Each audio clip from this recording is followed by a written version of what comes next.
600 years ago, China had the largest fleet the world had ever seen. Admiral Zheng He's treasure ships dwarfed European vessels. Yet China never built a global empire. It turned inward while Europe conquered the seas. But today, history may be repeating itself. In the early 15th century, as Europe was just beginning to emerge from the Middle Ages, China was on the verge of becoming the world's first global superpower. Between 1405 and 1433, the Ming dynasty Admiral Zheng He commanded 7 epic voyages, a maritime undertaking of unprecedented scale and ambition. These expeditions, launched under the decree of the ambitious Yongle Emperor, sailed across the Indian Ocean, charting routes to Southeast Asia, India, the Persian Gulf, and even the distant shores of East Africa. This was more than exploration, it was a grand statement. The Yongle Emperor, having seized the throne in a bloody civil war, needed to legitimize his rule and project an image of unassailable power, not just within China, but across the known world.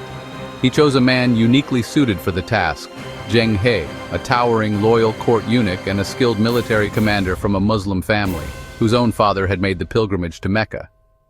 He understood the world beyond China's borders, in a way few in the imperial court did. The instrument of this grand strategy was the treasure fleet, a flotilla so vast it beggars belief. At its heart were the legendary or treasure ships, colossal 9-masted vessels measuring over 400 feet long and 160 feet wide.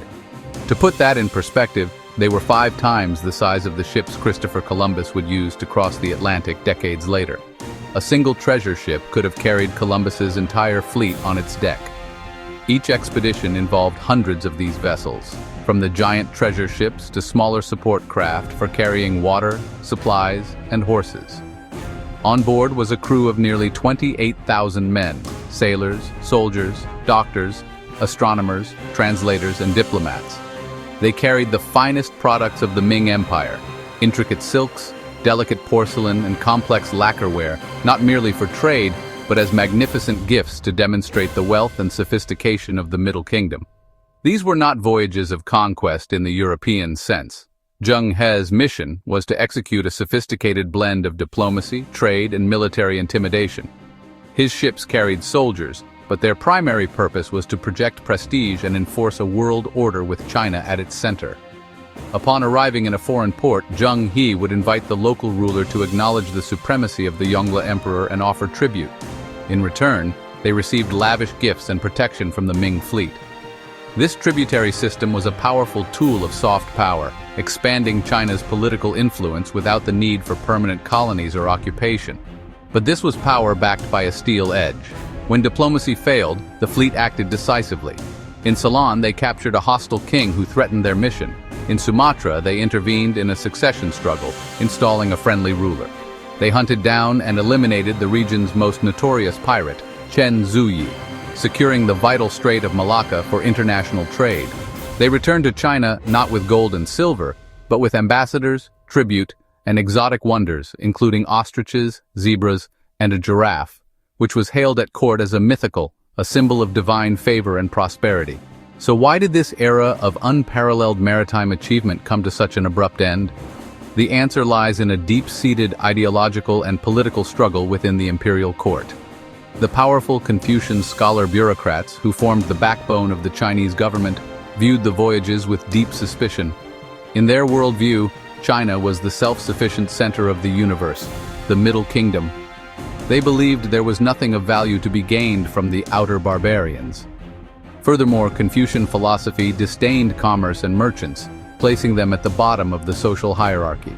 They saw Zheng He's expeditions as extravagant, costly follies that empowered the very merchant class they distrusted and drained the treasury for no tangible benefit.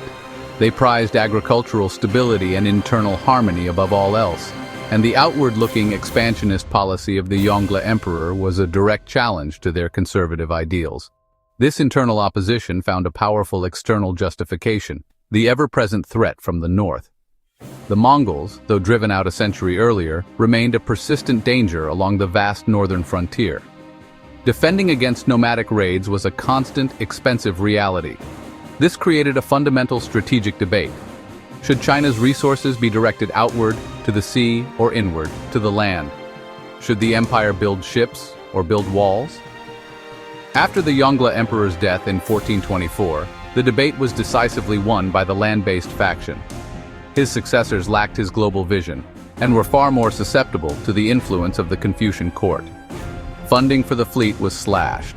The strategic priority shifted to fortifying the Great Wall and moving the capital itself from the southern port city of Nanjing to Beijing to better oversee the northern defenses. The voyages were officially suspended. In a final symbolic act of this great reversal, a powerful court official, Liu Daxia, is said to have confiscated and destroyed Zheng He's official logs, attempting to erase the entire enterprise from history as a cautionary tale of imperial overreach. China's retreat from the world's oceans created a power vacuum of historic proportions. The final treasure fleet returned to China in 1433.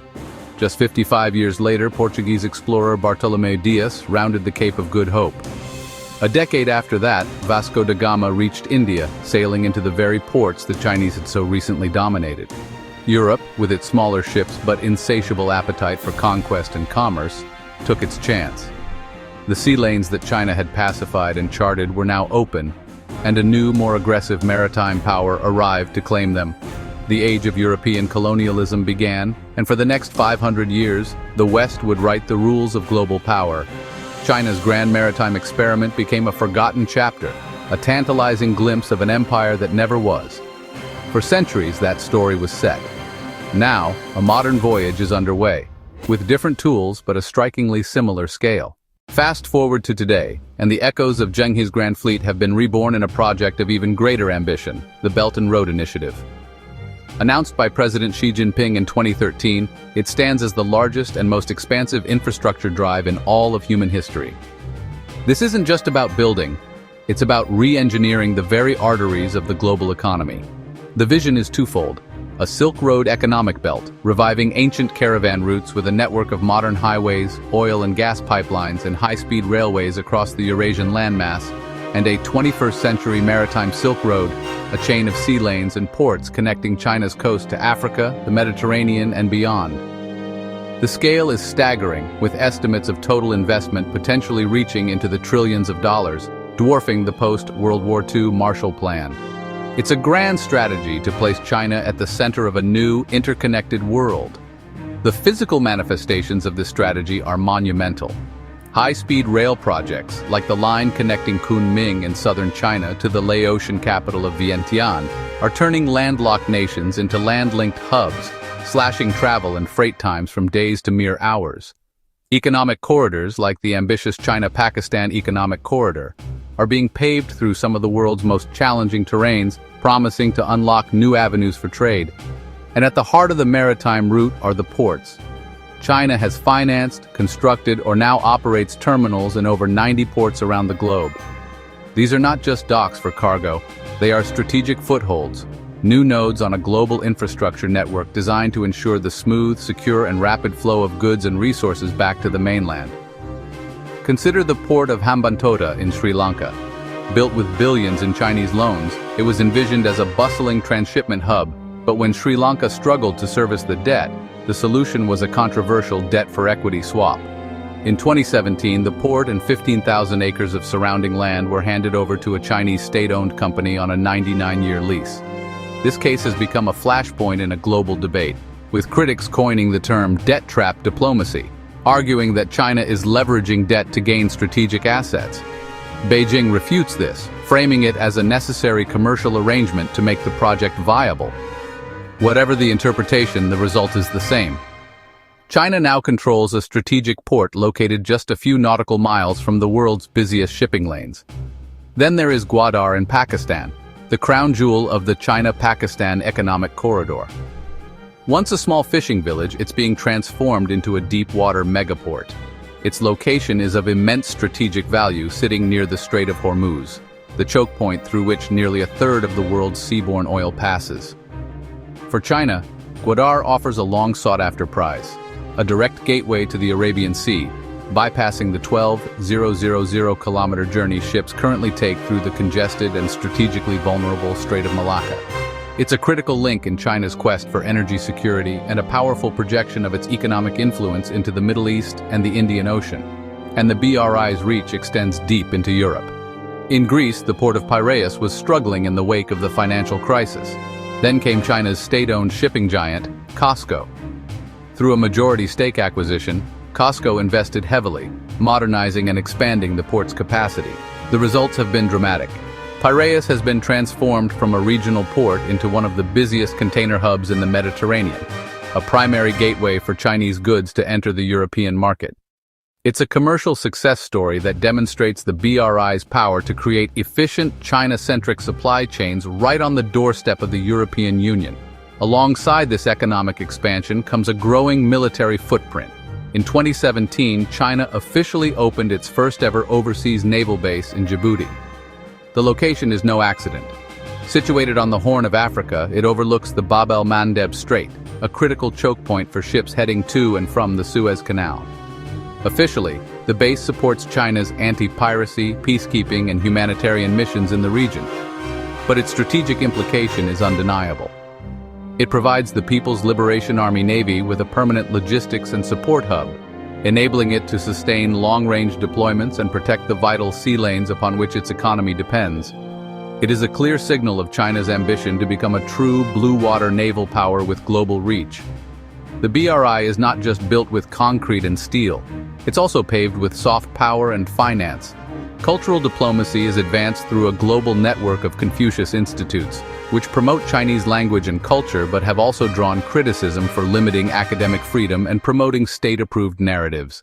In finance, responding to early criticism about the environmental impact of its projects, Beijing has begun promoting a Green Silk Road. This initiative channels funds from institutions like the Asian Infrastructure Investment Bank towards renewable energy and sustainable projects, an effort to reshape the BRI's image and align with global climate goals. Perhaps the most consequential yet least visible component is the Digital Silk Road.